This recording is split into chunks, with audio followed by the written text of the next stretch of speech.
Two-person zero-sum game is a game where the pair of payoffs for each entry of the payoff matrix sum to 0.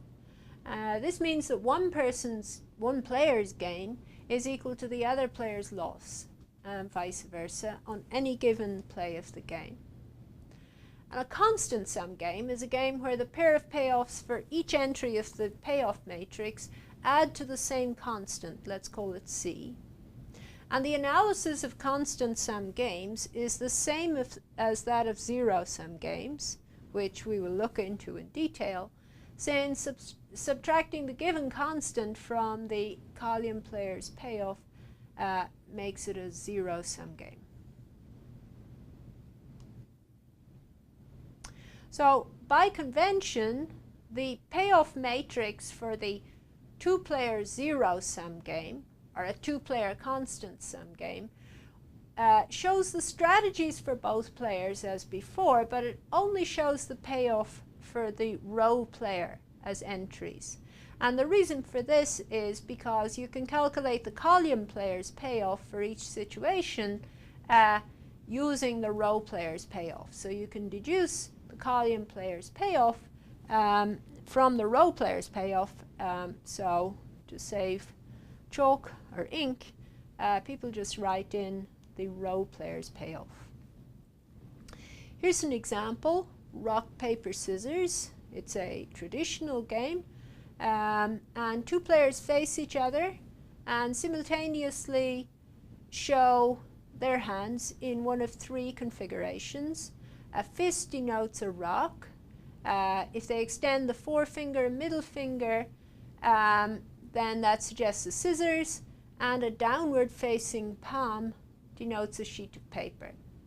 And so the rock wins over the scissors because it can shatter them. Scissors wins over the paper since the scissors can cut paper, and the paper wins over the rock since you can wrap the paper around the rock or cover the rock with the paper. And the person who wins each time they play the game collects a penny from the opponent, but if there's a tie, if they both show rock, then no money changes hands. Rock, paper, scissors, shoot. Rock, paper, scissors, shoot. Rock, paper, scissors, shoot. Rock, paper, scissors, shoot. Rock, paper, scissors, shoot. Rock, paper, scissors, shoot. Rock, paper, scissors, shoot. Rock, paper, scissors, shoot. Rock, paper, scissors, shoot. Rock, paper, scissors, shoot. Rock, paper, scissors, shoot. Rock, paper, scissors, shoot. Rock, paper, scissors, shoot. Rock, paper, scissors, shoot. Rock, paper, scissors, shoot. So we can set up our payoff matrix for this game, which is a zero-sum game. One person's gain is the other person's loss. So if I give you a penny, I've lost a penny. Now we see both players have three strategies: rock, paper, and scissors, and there's a good deal of symmetry in this particular matrix, or perhaps anti-symmetry is a better word for it. If both show rock, then the payoff is 0. And because this is a zero-sum game, we only show the row player's payoff here. Now I've called the row player Roger and the column player Colleen. And we see that if Roger plays rock and Colleen plays paper, then because paper wins, Roger has to give Colleen a penny, so Roger's payoff is -1. We don't show Colleen's payoff, but we can deduce it because it's a zero-sum game, so it must be +1. On the other hand, if Roger plays rock and Colleen plays scissors, then rock smashes scissors, so Roger wins, and Colleen must give Roger 1 penny. So Roger's gain is 1 penny. And we can deduce Colleen's loss from that, or Colleen's gain is -1, meaning that Colleen loses a penny. If Roger shows paper, Colleen shows rock, then of course paper covers rock, Roger wins, Roger gains the penny. So Roger's payoff is +1 and Colleen's payoff is -1. And again, we only show the row player's payoff in the payoff matrix for zero-sum games. Here's another example of a zero-sum game played in Italy. It's called Two Finger Mora, and Ruth and Charlie, let's say, play a game. Ruth will be the row player, Charlie will be the column player. So each time they play, Ruth and Charlie will simultaneously extend either one or two fingers and call out a number. And the player whose call equals the total number of fingers extended is going to win that many pennies from the opponent. And in the event that there's a tie, no money changes hands. So if both players are correct or neither is correct, no money will change hands. 4. 3. 2. 4. 3. 2. 4. 3.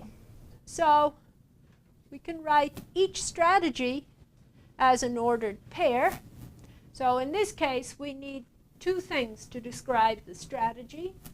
And we will write it as an ordered pair where the first number denotes the number of fingers that the player holds up, and the second number denotes the number that they shout out, okay? The number that the player shouts. So now a player, if they're going to hold up two fingers, there have to be at least two fingers in the air. So it would be silly to call out the number 2. So they either call out 3 or 4. And since both players are just holding up 1 or 2 fingers, there can be a maximum of 4 fingers in the air. On the other hand, if they hold up 1 finger, well, there's no way there's going to be 4 fingers in the air. So there's going to be either 2 or 3 fingers in the air, so they should shout out 2 or 3. So again, we have symmetry. Both players have exactly the same strategies. They have 4 strategies, and Ruth also has 4 strategies here. And to fill in this payoff matrix, this is something you should try to do before you see the solution on the next slide. You have to consider each possible scenario. So we're going to have 4 by 4, 16 possible scenarios, and we'll have to consider each one each one individually. So suppose Ruth holds up 1 finger and shouts 2, and Charlie does the same. What's the payoff for Ruth? That's what's going to go here.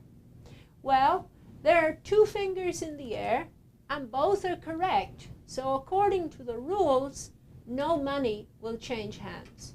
So Ruth's payoff is 0, and because we have a zero-sum game, so is Charlie's. Now let's suppose Ruth holds up 1 finger and shouts 2, and Charlie holds up 1 finger and shouts 3. We're looking for the payoff for Ruth to go here. Well, there are 2 fingers in the air. Ruth is correct and Charlie is not.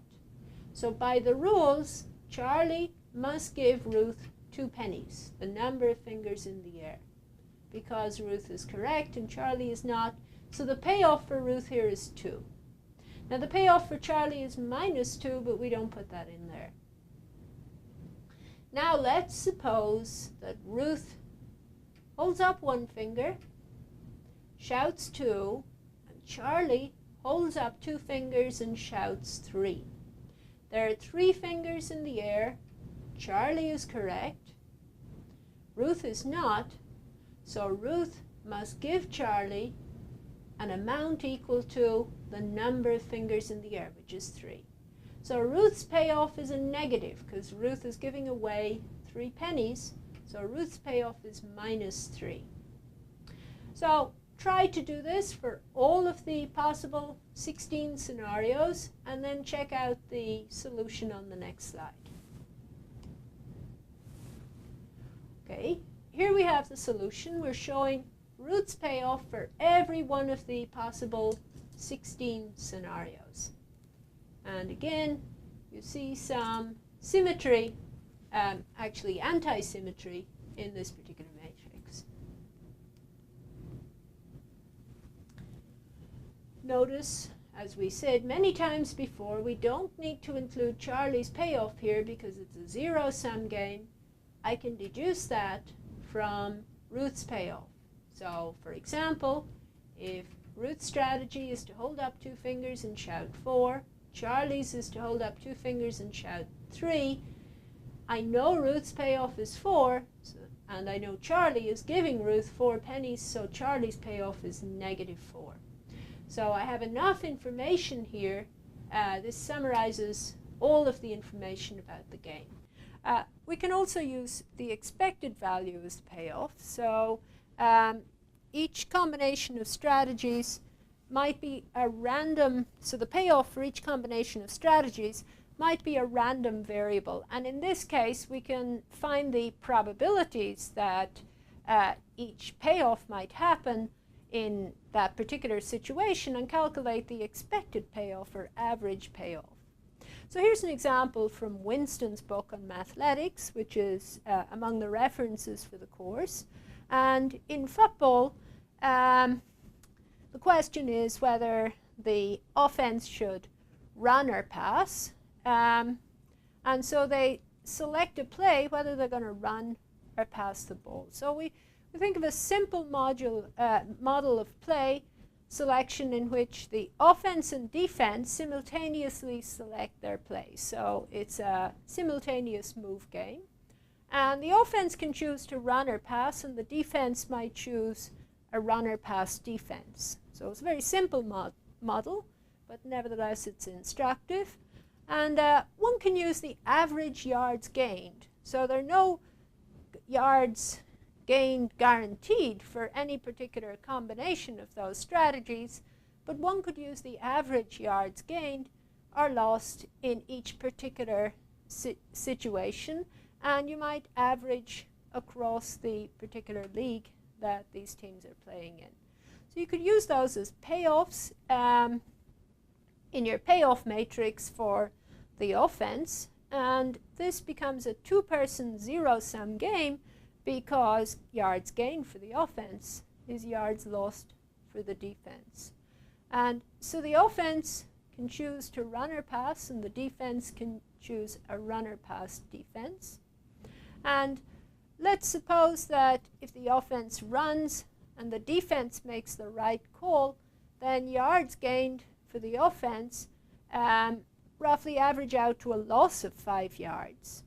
And on the other hand, if the offense run and the defense make the wrong call, then the average yards gained are about 5 yards. And also on a pass, the right defensive call, our assumption is, results in an incomplete pass, usually, and it averages out to a 0-yard gain for the offense, and the wrong defensive call averages to a 10-yard gain for the offense. So the wrong defensive call on a pass is where the defense chooses the run defense.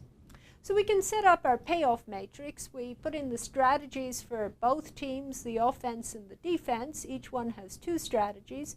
And you might try to fill out this matrix before I show you the solution.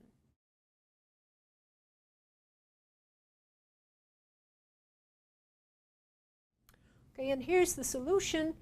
We see if the offense runs the ball and the defense chooses a run defense, then on average the offense will lose 5 yards, etc., etc.